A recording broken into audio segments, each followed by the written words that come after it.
दिल्ली में 200 रुपए के विवाद में बुजुर्ग की चाकू मारकर हत्या, आरोपी फरार। उत्तर पूर्वी दिल्ली के शास्त्री पार्क इलाके में मामूली विवाद ने खूनी रूप ले लिया। यहां 200 रुपए को लेकर हुए विवाद में एक बुजुर्ग व्यक्ति की चाकू मारकर हत्या कर दी गई। इस सनसनीखेज वारदात के बाद पूरे इलाके में दहशत और तनाव का माहौल बन गया। पुलिस ने एहतियात के तौर पर इलाके में भारी पुलिस बल तैनात कर दिया है। मृतक की पहचान अली अहमद फखरुद्दीन के रूप में हुई है। जानकारी के अनुसार वो रात में खाना खाने के बाद अपने घर के पास टहलने के लिए निकले थे। इसी दौरान एक युवक ने उनसे नशा करने के लिए 200 रुपए मांगे। जब उन्होंने पैसे देने से इनकार किया तो आरोपी गुस्से में आ गया और उसने चाकू से हमला कर दिया। परिजनों के मुताबिक अली अहमद पर लगातार कई वार किए। क्या घटना घटी यहाँ से मेरे साथ? यहाँ से खाना खा के गए बाहर, कह रहा मैं घबराहट हो रही है। मैंने कहा ठीक है, चले गए। अपने भाई की ठेली पे जाके बैठ गए। वो मोहसिन लड़का, वो पैसे वैसे मांग रहा होगा, उनके पास थे नहीं। वो मार के चाकू चले गए। छोटे वाला देवर आया, बोला भाभी, मैंने कहा क्या कुंडी लगी हुई थी, मैं सोची पानी लेना आया है। कह रहा भैया के चाकू मार दिया। मैंने कहा ऐसे ही मारेगा थोड़ा बहुत। जब मैं नीचे जाके देखा तो ठेली पे ऐसे पड़े हुए थे, खून इतना निकल रहा था बहुत। जब तक लेके गए जब तक उनका दम ये गल चुका था। किस टाइम खाना खा के निकले थे घर से? 1 बजे का टाइम था। क्या काम कर रहे थे? चौकीदारी करते थे भैया। मेरा भाई की तबीयत खराब चल रही थी, वो दवा खा के टहलने गया था और वो टहलते टहलते वहाँ बैठ गया ठेली पे। वहाँ आके जब टहलते टहलते ठेली पे बैठ गया अंडे की, वहाँ आके जबरदस्ती उससे पैसे मांगने लगा। पैसे छीनने लगा? हाँ, मांगने लगा वो पैसे। उन्होंने कहा मेरे पास पैसे नहीं है, मेरी वैसी तबीयत खराब चल रही है। बस वो इतनी बात किया कि हाँ 200 दे, 150 दे, जबरदस्ती मांगने लगा वो। तो उन्होंने कहा मेरे कहने है नहीं, मेरी तबीयत खराब चल रही है इस टाइम, मैं काम धंधा कर नहीं रहा, मैं कहाँ से दूंगा तुझे। हाँ, तो इतनी बात पे उसने हाथापाई करी और हाथापाई करके उसमें कपड़े में लपेट रखी थी उन्होंने छुरी, तो छुरी मारी उसको। छुरी कौन सी है? मुर्गा मार के? मुर्गा अब ये नहीं पता। क्या नाम है अपने भाई का? फखरुद्दीन अली अहमद। फखरुद्दीन। उनकी उम्र कितनी है? 52 साल की है। क्या काम करते थे? चौकीदारी के। क्या काम करते थे? चौकीदारी का काम करते, यही ये ठेलियों पे मतलब चौकीदारी करते थे। किस टाइम की घटना है? ये 1:30 बजे के बाद। 1:30 बजे के लगभग। दिल्ली में मामूली विवाद पर युवक को बुरी तरह पीटा, सड़क पर घसीट मारा। दिल्ली के तिगरी थाना इलाके में मामूली विवाद को लेकर एक युवक की बीच सड़क पर बेरहमी से पिटाई का सनसनीखेज मामला सामने आया है। इस बर्बर घटना का एक वीडियो भी सोशल मीडिया पर वायरल हो रहा है, जिसमें कुछ लड़के मिलकर पीड़ित को सड़क पर घसीट कर पीटते नजर आ रहे हैं। हैरानी की बात यह रही कि घटना के दौरान वहां से गुजर रहे लोग तमाशबीन बने रहे और किसी ने युवक को बचाने की कोशिश नहीं की।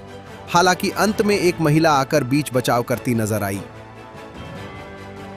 मेरा नाम सोहेल है। मेरे साथ जो हादसा क्या करते हैं सोहेल? मेरा वेल्डिंग का काम है। मेरे चाचाओं का, मैं अपने चाचाओं के पास काम करता हूँ। पहले मैं रहता था। देख रहे हैं वीडियो वायरल हो रहा है कि आपके साथ उन्होंने मार पिटाई ऐसी करी थी। वो तो इतने बहुत सारे लड़के, ये समझ लो कि तो थोड़ी सी जिस्म में अल्लाह ने जान रखी थी, मैं बच गया, या तो मैं मर भी जाता। कोई हल्का होता तो मर जाता। 10-12 लोग किसी आदमी को एक साथ मारने लाते घूसे, आपने वीडियो में भी देखा होगा, तो उसके साथ क्या हो सकता है। और पुलिस ने घसीट के लाके वो मारते हुए लेके आ रहे हैं, एक इधर से एक उधर से। मुझे तो मेरा तो दिमागी काम में बेहोश हो गया था। फिर उसके बाद मैं अपने घर पे फोन करवाया, ना कुछ दुकानदारी के पैसे भी थे मेरी जेब में, 22-23 हजार रुपए, और मेरा एक बड़ा फोन था, एक छोटा फोन था। छोटा फोन तो मिल गया। बाद में कंप्लेंट कब दी? कंप्लेंट सुबह दिए। अच्छा, सुबह बुलाया कंप्लेंट। हम खुद थाने गए कि ऐसे बात हो गई, कैमरे वैमरे चेक करवाए, वीडियो ढूंढी। पुलिस वालों से गया तो बोले नहीं, आप वीडियो चेक करवा लो, आप तो यहाँ रहते हो। मैं चलो ठीक है, हम करवा लेंगे चेक, वीडियो वाले थे वो। तो हमने खुद वीडियो निकाली, चेक करी, उन्हें दी। फिर उसके बाद MLC की बात हुई, तो MLC के लिए मुझे खुद अकेले भेजा। उनसे पूछा, बोले नहीं, अगर आप कॉल करते तब हम आपके साथ जाते, अभी आपको अकेले जाना पड़ेगा। MLC में खुद अकेला करवा गया। मेरे साथ में मेरा भाई गया, उन्हें MLC कराई। क्या पुलिस ने अभी तक कोई मामला दर्ज किया? मामला दर्ज कराया उन्होंने। ये बता रहे हैं कि हमने लड़के तो उठा लिए, मिल गए हैं, और ऐसा है कि अभी MLC की हमारे पास आपका मैसेज नहीं आया, मैसेज आएगा तो हम आगे कार्रवाई करेंगे। उसके बाद उन्होंने कोई ऐसी कार्रवाई वाली बात नहीं करी। मैंने कहा चलो कोई बात ना, फिर हमसे बोले वो तुम ऐसा घर चले जाओ, मैं चक्कर पे चक्कर बोले तुम घर चले जाओ, हम बुला लेंगे आपको फोन करके। मैंने चलो ठीक है कोई बात ना, हम घर वापस आ गए। मैंने प्रशासन से हमें इतनी उम्मीद है कि हमें इंसाफ, ये आज मेरे साथ हुआ कल किसी और के साथ हो जाए, तो भी मैं चाहता हूँ कि ऐसा मामला कहीं किसी और के साथ भी ना हो। जो मेरे साथ हुआ उसकी मुझे कार्रवाई में मुझे पूरा इंसाफ चाहिए। रेगुलर क्यों, किस बात पर करा, क्या बात थी।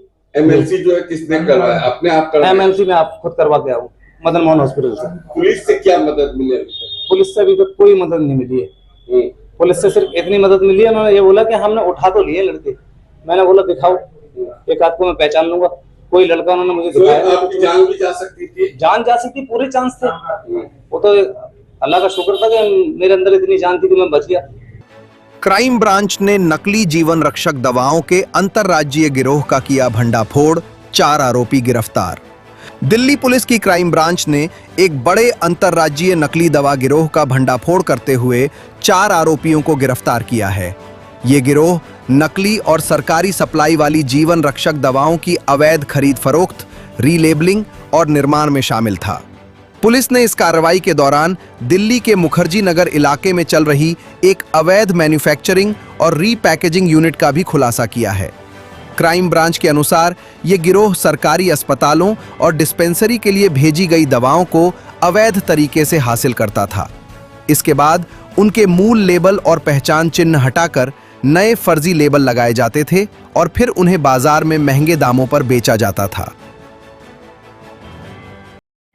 दिल्ली पुलिस की क्राइम ब्रांच की टीम ने डीसीपी पंकज और एसीपी श्रीवास्तव और इंस्पेक्टर लक्ष्मण के नेतृत्व में 4 लोगों का एक सिंडिकेट पकड़ा है, जो काउंटरफिट जो दवा थी, नकली जो दवा थी, नकली दवाओं की सप्लाई में दिल्ली एनसीआर में ये लोग संलिप्त थे और ये इस कारोबार में 2021 से ये लोग जुड़े हुए थे। इसमें जो मेन आदमी है ये मनोज कुमार मिश्रा नाम का एक मेन आदमी, जो सबसे पहली बार पकड़ा गया।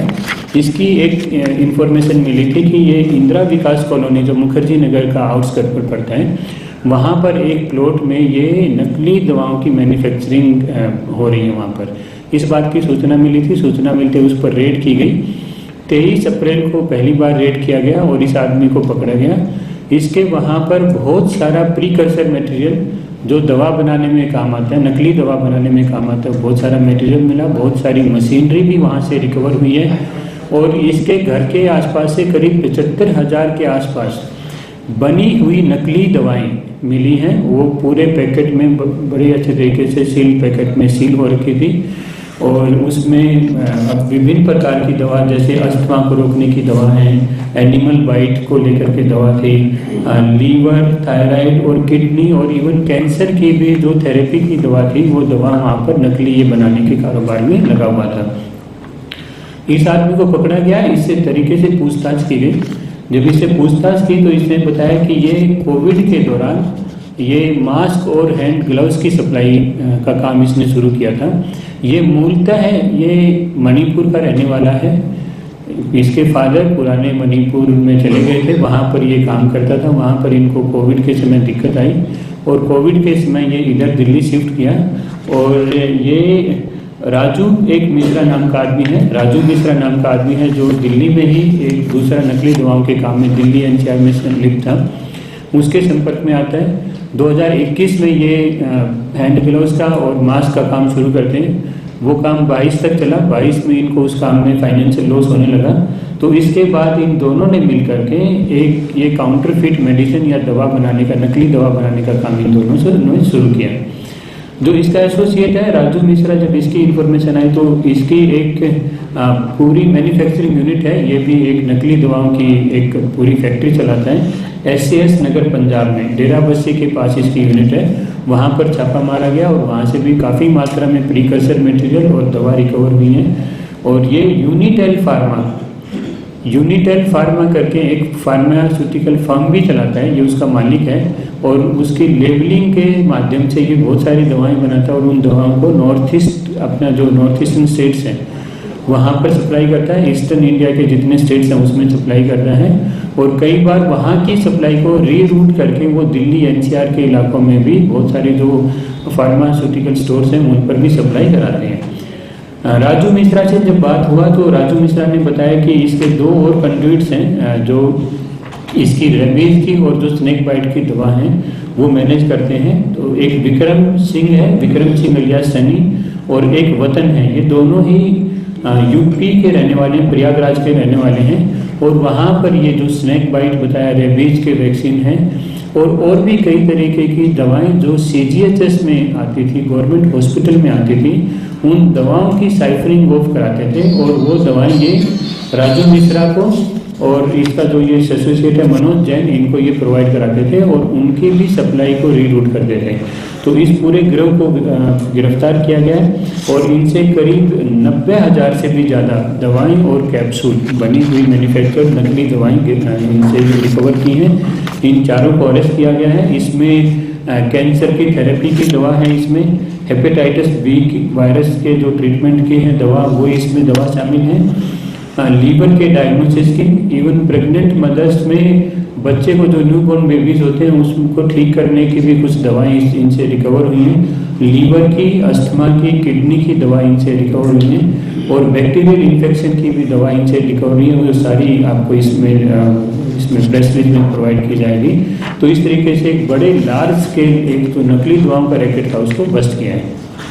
क्या मार्केट वैल्यू होगा? ब्यूरो रिपोर्ट, टीम तफ्तीश न्यूज़,